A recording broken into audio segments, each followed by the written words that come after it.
The way that the war is just starting to kick off in the Middle East, it's just starting. It's going to get a lot worse. Things are just starting now. Makes people think about prepping, having a plan B bug out location, and all those who ridiculed people like me in my group and all of us preppers are now starting to see, hang on, maybe they are right. Maybe we should make reasonable preparations. Come on, Kiki, this way. I'm talking about all those of us who do the prepper meets every year. There's a couple of good prepper meets. And we're all talking about preparing for, and instead of concentrating on the problems, we're talking about solutions. That's what preppers are. We're talking about solutions for situations like this. What am I talking about? Well, the Straits of Hormuz have now been closed. We don't know for how long or what the implications are. It's going to be higher prices of everything. Higher prices of oil, which means higher prices of everything. There's going to be a lot more disallocation of prices, instability. There's going to be reallocation of people. The Middle East now is looking very unstable, and nobody knows, the uncertainty. There's a lot of wealthy Brits and Westerners bugged out to Dubai, places like that. And now there's missiles flying all over the place in the Middle East. Targets being attacked, missiles being shot out of the sky, landing indiscriminately, landing in hotels. A hotel in Dubai, which I'm sure they thought was the safest place, has just had missiles land on it. It's on fire, vehicles on fire. It's not that it was targeted, it was shot out of the sky. The point is, it's indiscriminate now. Missiles are being shot out of the sky on their way to their target. They could be landing anywhere. All these wealthy places in the Middle East are now not looking like such a good bug out location. There's going to be a lot of people selling up and trying to reallocate.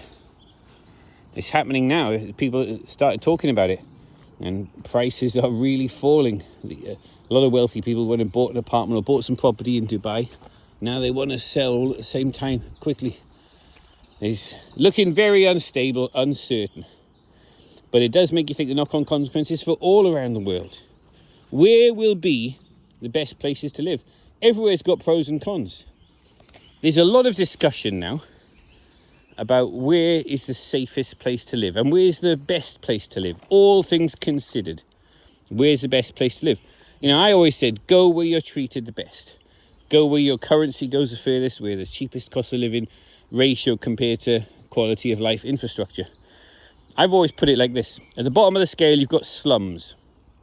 Slum conditions. Let's just take Manila, the slums in the Philippines. Now there your currency goes the longest, the furthest. Absolutely. Pros and cons. The pros are you can get a lot for a little with pounds sterling or dollars or euros. My word, it goes a long way. Accommodation, food, entertainment, everything like that, alcohol. But you haven't got the infrastructure, you haven't got the healthcare, you haven't got the sanitation, the hygiene, health and safety. It's not looking good. You're gonna have a bad stomach drinking the water, eating the food. So they're the cons. And you can come up the scale. As you come up the scale, your pound gets less purchasing power, but the infrastructure gets better, safer, hygiene, health and safety. And so you go right up the scale. Places like Dubai, very expensive to live, good infrastructure. Places like Singapore, you've got very good infrastructure, good healthcare, but very expensive places to live.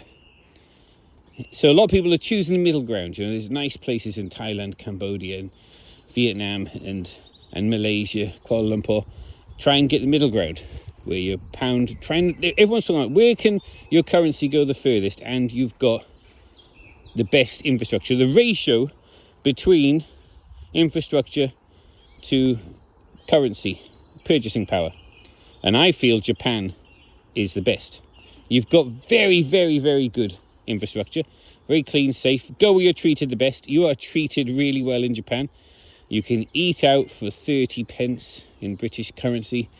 Alcohol is cheaper than water over there. Good sake, good quality sake is cheaper in Japan than you buy a bottle of water, like for 500 ml bottle of water. And good wine. This size area, Italian restaurant I take my wife to. Really good quality wine. Not cheap wine, not low quality wine. We're talking about good quality wine. Is less than £1. Less than 500 ml water in the UK. So you go where you're treated the best. Good quality food, good quality healthcare. Healthcare in Japan is excellent, way better than the UK. All the things I've ever had done, dentistry, healthcare, and family and friends in Japan who have had, they've got really good treatments for anything. Trustworthy, that's the main thing, trustworthy hospitals. Now people say Thailand, Cambodia, you get pretty good healthcare, but can you trust them? It's potluck, really. Is it as trustworthy? I don't know. Japan is trustworthy. And this is across the board. Any company, not just healthcare. If you're dealing with any company, high levels of trust, high levels of peace, this inner peace. That's what I'm looking for. That's what my family wants. In a bug-out location, you go where you're treated best. I'm looking for inner peace and security. And you go where you're treated the best. And I think Japan ticks all the boxes. There's pros and cons to everything. So please, if you think you've got somewhere that beats Japan from the ratio of how far your currency goes, purchasing power of your currency to infrastructure, quality of life, trustworthiness, peace, feelings of inner peace, please put in the comments below which other parts of the world you think are better for bug out locations. Because I think World War III is not going to be what most people think World War III is going to be like. It's going to continue to be like it is at the moment. World War III is kind of happening, but it's not going to be World War III. It's going to be like it is now. I've said many times, you can't have World War III in a nuclear age. You can't, because no nuclear power could ever lose. This is a very interesting subject, because some people have said, since the Second World War, we've kind of had relative peace and stability. And some people could make that argument because of the nuclear age. But other people say, no, it's far worse now. Because the absurdity of mutually assured destruction is absurd, isn't it? No nuclear armed nation could ever lose a war. It would mean the Samson option, where one fires on another one, they launch their nukes, the nukes pass in the air. You're talking about nuclear holocaust, wipe out of a vast proportion of humanity. And people think, well, it won't ever come to that. Yes, I hope it won't. So World War III is either going to be the Samson option, where pretty much everybody on Earth dies, that's the end of everything, or it's going to be really, really unstable like this. No war can ever really come to an end. Like Russia-Ukraine war. The only way that could come to an end is if unconditional surrender of Ukraine. Russia can't lose. If it looked like Russia was going to lose out in negotiations or lose in some way, then they'd have to launch nukes. Samson option. Everybody dies. The West and East all kill each other. It's not going to happen. I think it's not going to happen. So don't waste an ounce of energy worrying about it. If it did happen, we wouldn't be here. So don't worry about that. But prepare for what I'm saying. Prepare for something that looks like World War III, but it won't be World War III. It's going to be something that looks like that. It's going to be continued uncertainty, continued instability, as we're seeing now. This is just the start. I think this war in the Middle East is just starting. It's going to get far worse. Tremendous loss of life. There's going to be missiles and war for a long time in the Middle East. It's going to involve a lot of uncertainty. The only people who benefit are the bankers. All wars are banker wars, and that is by design.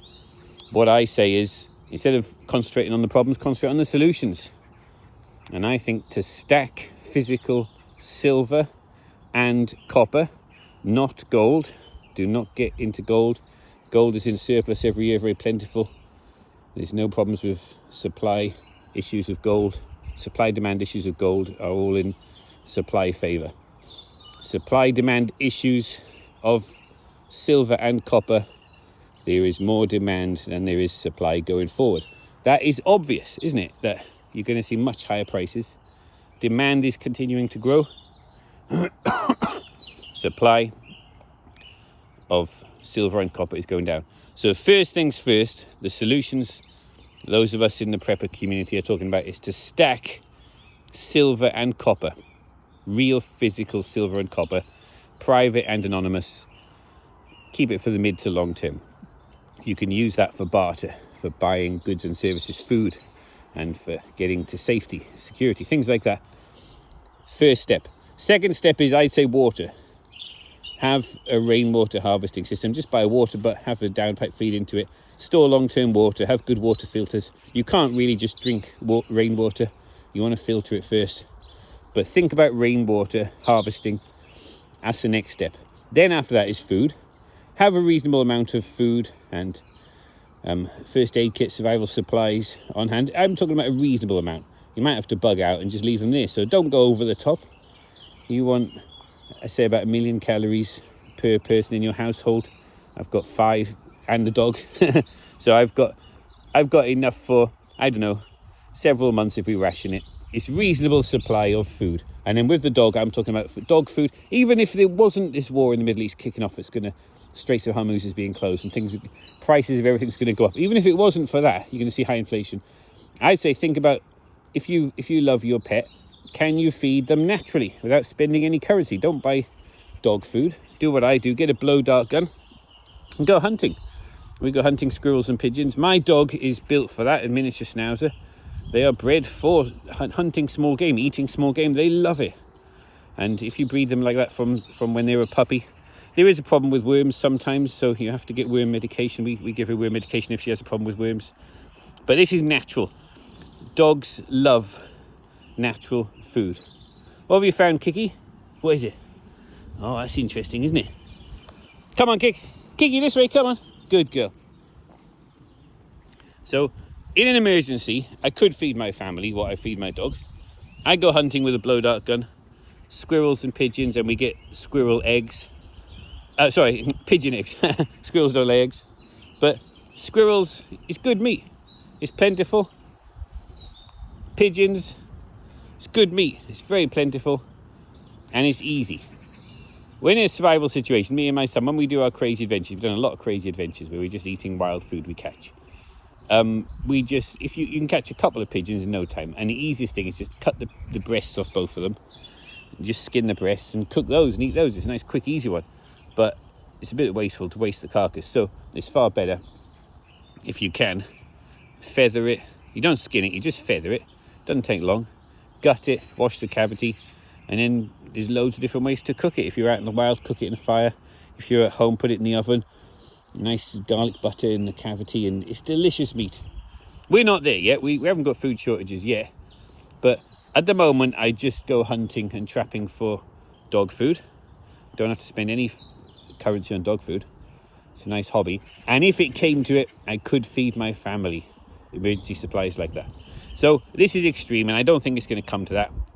But I'm saying that what's happening in the Middle East makes you think now about prepping for hard times down the road. The Straits of Hormuz has been closed, we don't know for how long for. This is going to mean huge inflation.